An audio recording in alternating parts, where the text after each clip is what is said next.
12 hommes, 600 kilos de matériel, un but, vivre en étroite communauté 4 jours sous terre dans le gouffre le plus profond du monde, celui de la Pierre Saint-Martin. Gouffre qui commence ici, par une verticalité de 420 mètres, voici le SC3.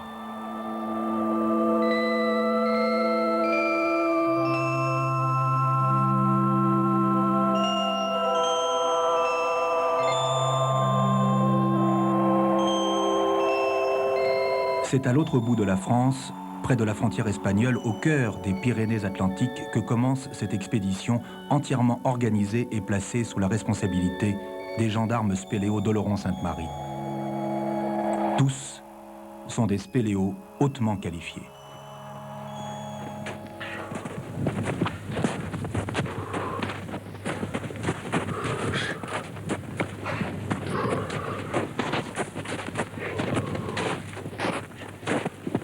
On est à combien là? 300 mètres du trou. 300 mètres du trou. À la plante des falaises là. Altitude? Ouais, du 28 mètres. Hein? 18. 850. Le pic d'Annick, tu les tâches bien. Oui, super. On va pas le bout de temps. Ça a planté quand même. On est encore loin, oh? Non, à la plante des falaises là. 100 mètres environ. L'équipe de TF1, elle, malgré un entraînement physique intense, est néophyte en matière de gouffre. Aucun des 4 membres qui la composent n'est descendu dans une cavité de cette importance, et c'est donc avec un regard neuf que nous allons tenter de filmer, mais surtout de découvrir ce monde d'obscurité qui passionne 10 000 spéléos en France. Non, à côté de ce matin, hein. Ouais. Ah, ça va faire comme la neige ici, hein.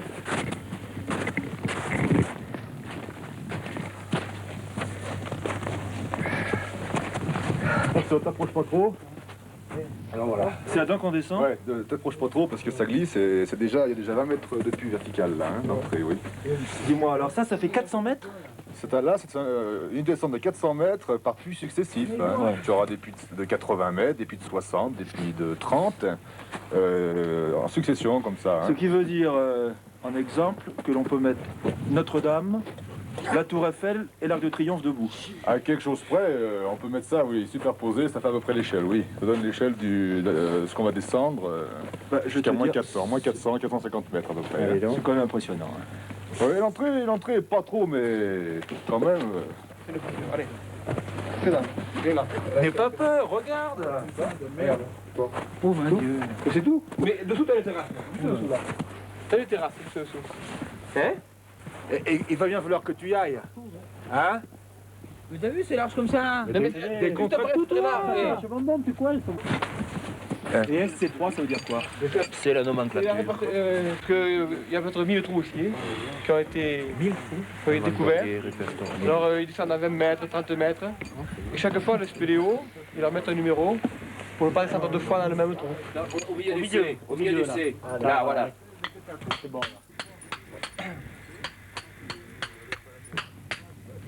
La corde que tu installes, là, elle résiste à quelle cassure? 1500 kilos. 1500 kilos? Oui. La première corde, elle fait quelle longueur? 50 mètres. Et en fait, dis donc, on utilise combien de cordes pour arriver au fond des 400? Avec les mains courantes, équipées en double, il m'a fallu environ 1200 mètres de corde. 1200 mètres? Oui. Notre équipement est conditionné pour la résistance au froid. Véritable rempart du spéléo contre les chocs et l'humidité, la combinaison est l'une des pièces maîtresses de l'équipement individuel.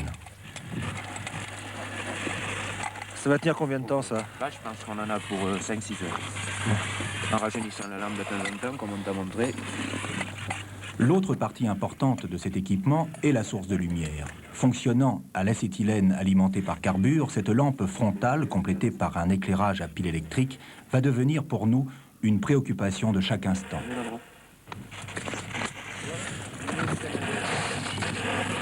Bon, ok, alors on est parti. 4 jours, hein. Profitez des derniers rayons du soleil parce qu'on va pas le revoir avant 4 ou 5 jours. Au moins 1000 et 15 bornes de galerie. Alors, faites gaffe, je voudrais pas qu'il y ait de pépins. Quelques consignes de sécurité rapidement. Hein. Oui, alors tout d'abord, le puits est bien équipé. Alors les gars à la télé, je compte sur vous. Hein. En principe, il n'y a pas de problème. Pensez bien, lorsque vous descendez, n'allez pas trop vite. Vous risquez de faire un échauffement sur les cordes. Si vous devez vous arrêter, un coup de sifflet, stop. 2 coups de sifflet, montez. 3 coups de sifflet, descendez. Et lorsque vous arrivez en bas du puits, vous donnez 4 coups de sifflet, bien arrivé. Vous voyez? Lorsque vous arrivez en relais et que vous devez changer de corde, première chose, n'oubliez pas, attachez-vous. Vous mettez l'auto-assurance. Hein. À ce moment-là, vous changez le descendeur de corde, vous passez sur la corde inférieure et en dernier moment, vous enlevez votre assurance. Par ailleurs, également, sur les plateformes, il y a des pierres. Faites très attention de ne pas faire tomber des cailloux qui risquent de sectionner les cordes ou de blesser vos camarades qui sont en dessous. Ah bon, on y va. Bon, on y va? Allez, à cheval. C'est parti. Dans un premier temps, nous allons donc devoir descendre 420 mètres de puits verticaux, soit 1,5 fois la tour Eiffel, non pas à l'aide d'un treuil, mais en auto-assurance, avec un descendeur individuel dans lequel passe la corde fixée le long du gouffre, ce qui permet au spéléo d'accélérer ou de freiner lui-même sa descente. Signalons que la première traversée a été réalisée le 11 novembre 1975 en raid par 8 grands spéléos de l'ARCIP dirigés par le docteur Luquet. Puis nous atteindrons le Grand Canyon, cette rivière souterraine glacée qu'il faudra franchir à l'aide de combinaisons isothermiques. Ensuite, une jonction devrait être établie avec d'autres gendarmes venus à notre rencontre afin de nous réapprovisionner en vivres et en lumière. La salle L'Épineux, où s'est tué Marcel Loubin 152, devrait être atteinte le 3e jour. Puis une succession de salles, d'obstacles, d'échelles, de chatières, de méandres et de galeries sera enfin franchie pour déboucher le 4e jour dans la grande salle Laverna à 1050 mètres sous terre. Enfin, nous sortirons 4 jours plus tard à l'air libre par un ancien tunnel EDF percé dans le flanc même de la montagne. Maintenant, on peut t'allumer là? Oui, oui.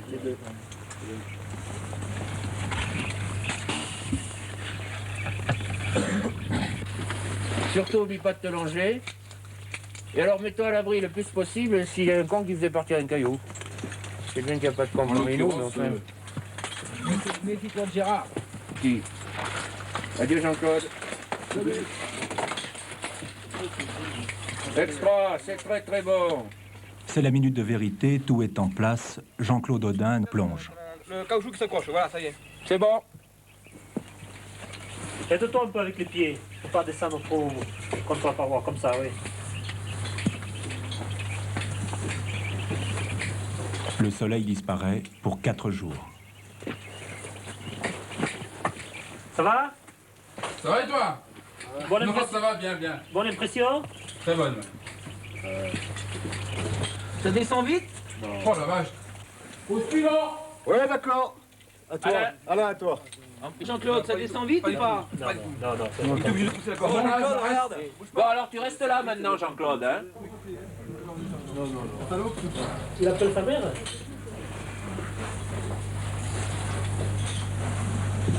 Fais attention à ta flamme. Ouais, je vais l'éteindre d'ailleurs. Mais non, tu te mets ta tête, prends l'habitude de mettre ta tête de côté, jamais contre Mais les ça va cordes. là, ça fait plus intime. Où c'est qu'il y a plus de place? Parce que il y a plus, je peux plus, je suis coincé. Mais j'ai tout lâché, ça bouge pas. C'est encore loin là où c'est, j'arrive. Ça y est, t'es décoincé, Alain? Ouais, ça va. Premier incident, un ongle éclate sur une chute de pierre, température ambiante 3 degrés, profondeur atteinte, moins 90 mètres.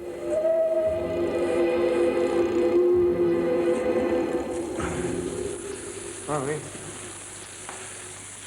C'est une pierre, hein. De la pierre, elle tombe Ah ouais. juste là. Ah, tu vas tomber là, l'homme va partir là. Tu crois? Ouais. Pour l'instant, c'est provisoire, hein. Moi, tu Dès que tu vas savoir ce qui va arriver. préfères que la prendre sur le doigt que sur la tête. Oui. Ça fait froid, hein? Oui.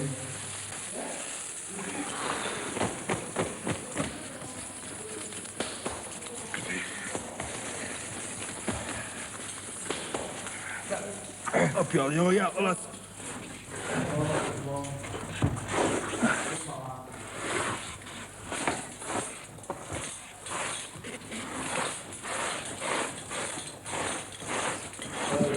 Descendez doucement. On est à moins combien là? Au moins 180 environ, là, ouais. La deuxième moitié est aussi difficile que la première, à ton avis? C'est encore assez technique, oui. Il y a beaucoup de relais encore, il y a des fractionnements à passer. Est-ce qu'il reste beaucoup de matériel à descendre derrière vous? Non, c'est terminé. C'est fini? Oui. Alors, quelques sacs, et puis on est bon. Tu passes le fractionnement là?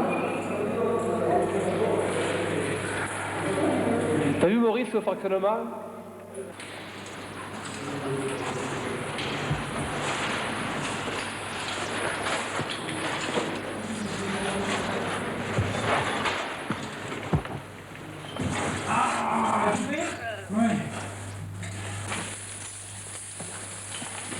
Là, il y a un passage de 4 mètres et après? Après 4 mètres, et puis vous arrêtez là. Bon, et plus bas, c'est le puits de 60 mètres. Et après le puits de plus de 60, il y a le puits de 100? Non, après, c'est après le puits de 60, c'est 2 rosseaux de 10. Et nous, on s'arrête là, hein. D'accord. Mais attends,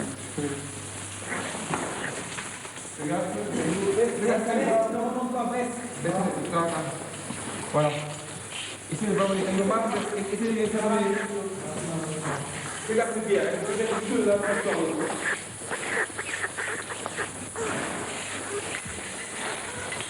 On est complètement coincé là-dedans, alors ça je veux dire. Bon, ça va. J'ai touché. Oui! Tu peux descendre!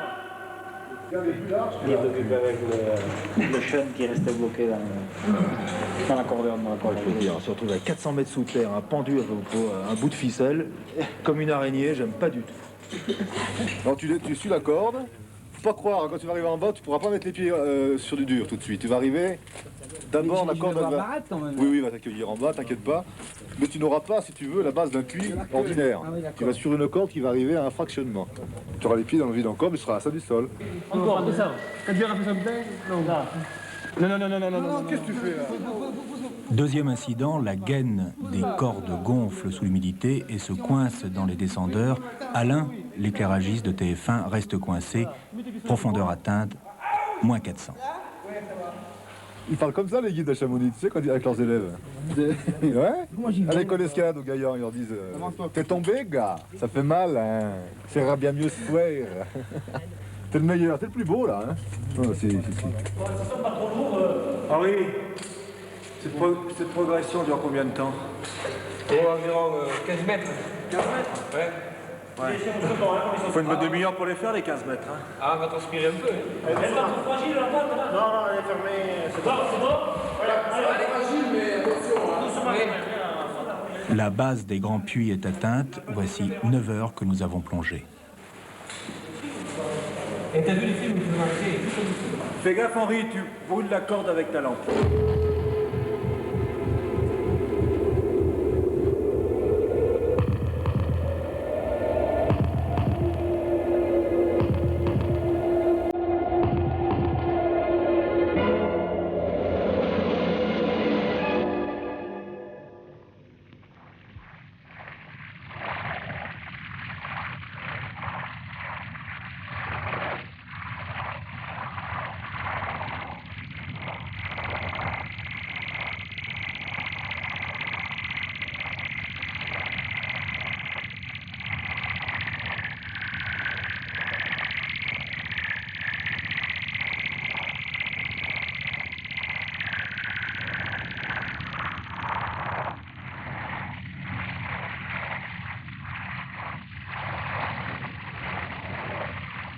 Profondeur atteinte, moins 550 mètres. Nous progressons dans un univers humide, étrange et très beau à la fois. Et Maurice, moniteur national de Spéléo, nous explique la formation de ces cavités. Disons qu'elles sont à l'origine d'un immense effondrement. Et elles se sont coincées entre elles.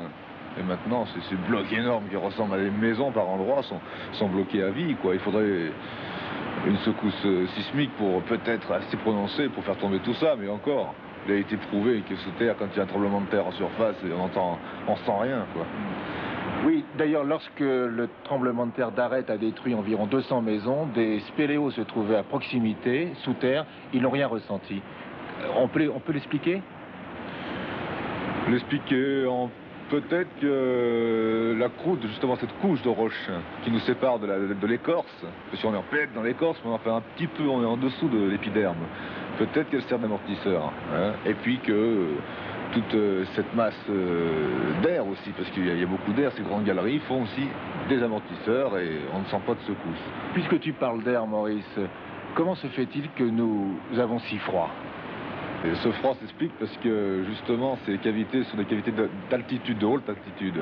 Hein, l'entrée de la pierre Saint-Martin actuellement doit culminer entre 2020-2050 mètres par le puits dont nous sommes descendus, par la SC3. Et déjà c'est cette eau qui ruisselle toute l'année.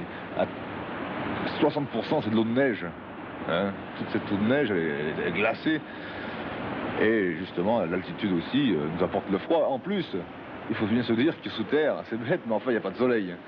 Hein, et ces courants d'air qui se promènent de partout ne voient jamais le soleil. Ils passent d'un orifice à l'autre, mais sans rencontrer le soleil, plus la rivière souterraine qui, elle aussi, n'a jamais vu le soleil, puisque quand elle ressort à la surface, c'est pour la première fois, elle rencontre les rayons du soleil. Alors, ce froid s'explique ainsi. Nous n'avons pas vu un seul animal, un seul insecte surtout. Il en existe.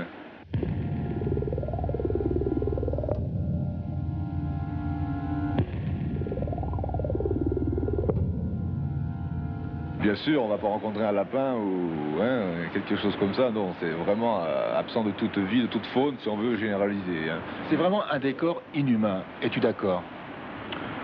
Oui, parce que c'est pas du tout l'environnement de l'homme hein, dans lequel il a l'habitude d'évoluer.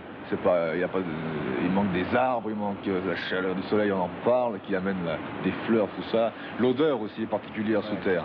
Hein, l'odeur on sent un peu... Je ne dirais pas dans un tombeau, mais ça sent un peu ça.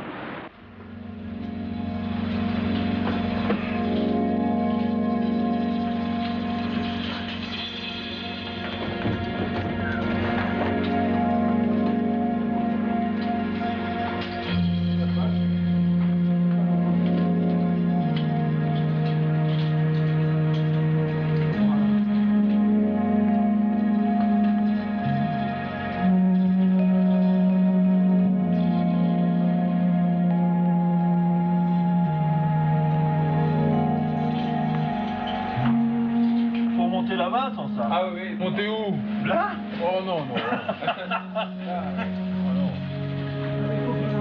Comment elle fait la chatière, elle? Non, essaye en haut. 10 mètres. Je me châtais, le pas 10 mètres, c'est complètement fou.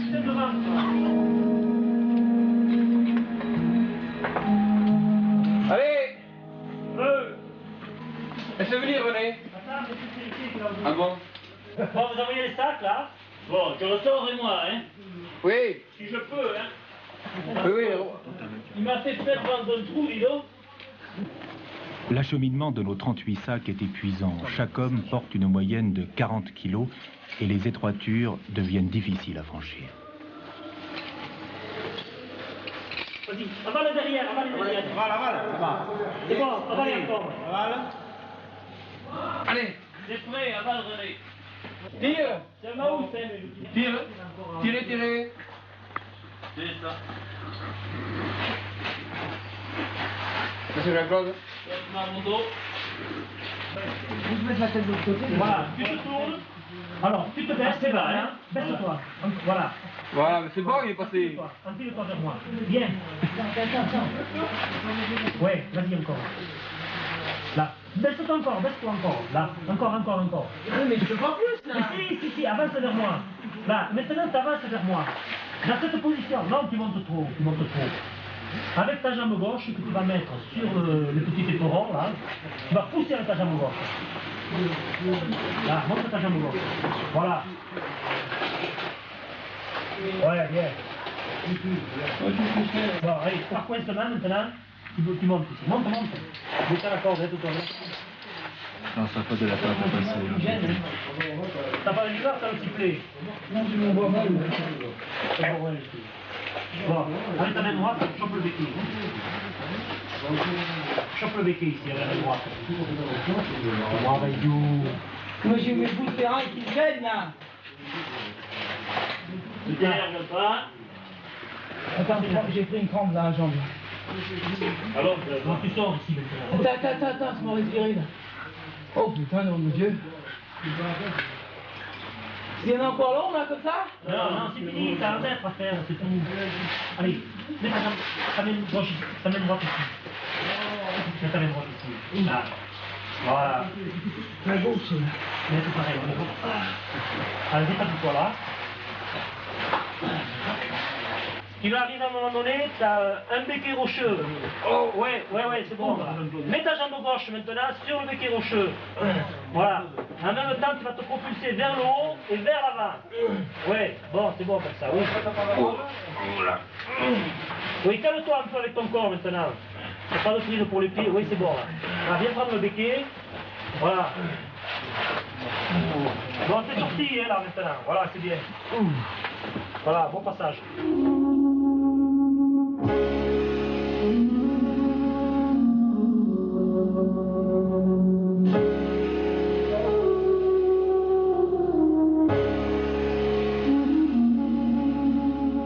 3 heures du matin, Gérard, notre ingénieur du son, est tombé. Le magnétophone numéro 1 est hors d'usage. J'arrive même pas à en sortir mes gants. Bon, d'accord. Oui, déconne. Oui, complètement alors. Je sais pas du tout ce que c'est, Périllon, tu as vu? Les objectifs? Les viseurs, regarde. Bon, alors si je comprends bien, le bilan, 2 caméras en l'air.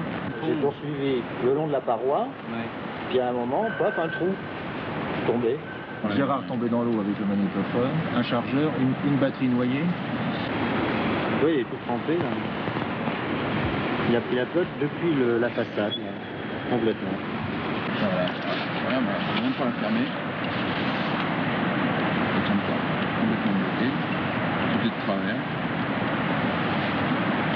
Il y a quand même que l'éclair qui a tenu à peu près le coup, hein, heureusement. Après 16 heures de progression, la halte permet à l'équipe de souffler et surtout de se restaurer. Dans nos sacs, aliments riches en calories et conserves sont réchauffés sur les bonbonnes de gaz. Alors si l'eau monte, qu'est-ce qui se passe? On boit chaud. On boit l'eau pour faire le niveau du... En quoi? Tu crois que c'est nourrissant? Alors, vous ne croyez pas qu'il faut regarder le civet de lièvre? C'est ici, à la lueur des lampes frontales, sous 650 mètres de roche, que l'esprit d'équipe et la cohésion rapprochent les hommes entre eux. Le sac A, il est pas là derrière? V, C, pèse pas beaucoup. le sac A. Le biche, Combien il reste de paix pour... Combien il en reste? Il doit en rester 3, 4. Oh voilà, on peut rester 3 jours. Le repos est de rigueur dans une telle expédition, mais dormir dans des sous-vêtements trempés par l'humidité, et ceci par une température de 4 degrés, n'est pas chose facile. Et malgré la fatigue due à l'effort déployé, le sommeil tarde à venir. Les membres de l'expédition et surtout les gendarmes responsables de notre sécurité sont préoccupés par le retard qui s'accumule d'heure en heure. Retard dû en grande partie à cette demi-tonne de matériel à tirer à travers les méandres et les chatières, préoccupé aussi par le manque total d'informations concernant la surface. Le moindre orage peut provoquer une subite montée des eaux et nous allons rencontrer le Grand Canyon dans quelques heures.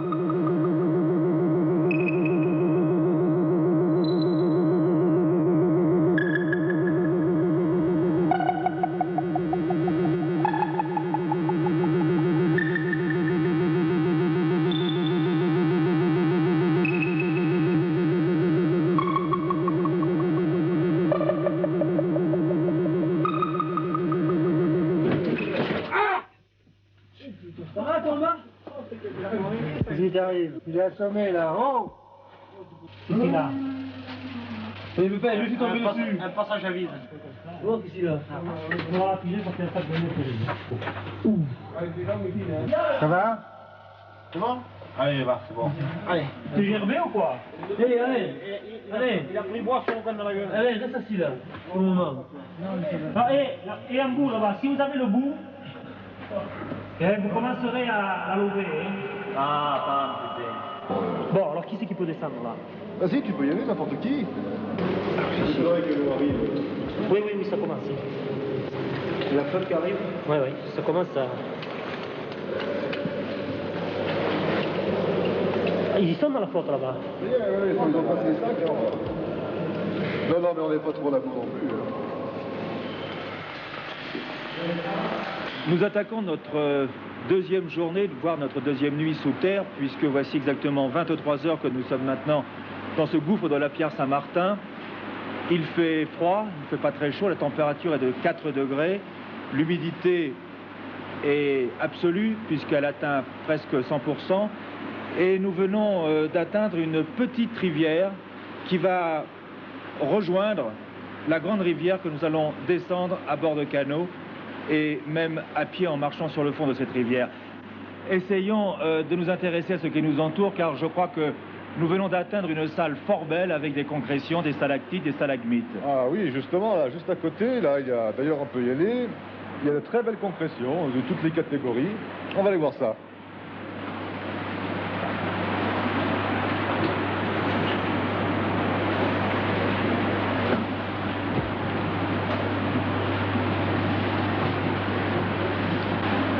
Ces concrétions représentent des centaines, voire des milliers d'années, je présume. Oh, oui, oui. Ça dépend sous quelle nature de roche et de terre se trouvent ces concrétions. Elles sont fabriquées, sont produites. On a parlé de 1 siècle par centimètre. Oui, c'est une base qu'on donne, c'est une moyenne qu'on donne, oui. Des fois c'est plus, des fois c'est moins, tout dépend, je dis bien, de la région où on se trouve, si elle est riche en carbonate, s'il y a beaucoup d'infiltration, si c'est un réseau qui est abandonné par les eaux. Ça, c'est très variable, mais disons que 100 ans, c'est honnête, oui, 100 ans, c'est une bonne moyenne pour représenter le travail des eaux, pour faire ces joyaux. Hein. Ces concrétions disparaissent avec une grande profondeur atteinte? Alors, en grande profondeur atteinte, disons que ça veut dire qu'on atteint des réseaux fossiles, hein, fréquentés par les eaux, avec fougue, avec force. Alors là, évidemment, ce sont des réseaux érodés, pas décorés, ne sont pas très jolis. Hein. Ils intéressent le spéléo sur le plan sportif, mais si on veut, c'est pas très décoré. Les spéléos préservent la nature. Il est parfaitement mal vu, je crois, de casser ces concrétions. Oui, très mal vu de casser les concrétions, puisque nous allons sous terre pour voir aussi, d'accord, sur le plan sportif, mais sur la beauté aussi du paysage, des sites. Puis il faut dire aussi que sous terre, les gouffres, les grottes, ce sont des musées de l'homme aussi. On trouve des vestiges, on trouve des traces humaines. Et pour la faune, ici nous sommes quand même dans des sédiments marins, c'est-à-dire que là il y a eu des traces, des coquillages marins, ce sont des dépôts des mers qui ont formé ces calcaires, ces épaisseurs de roches dans lesquelles s'infiltrent les eaux.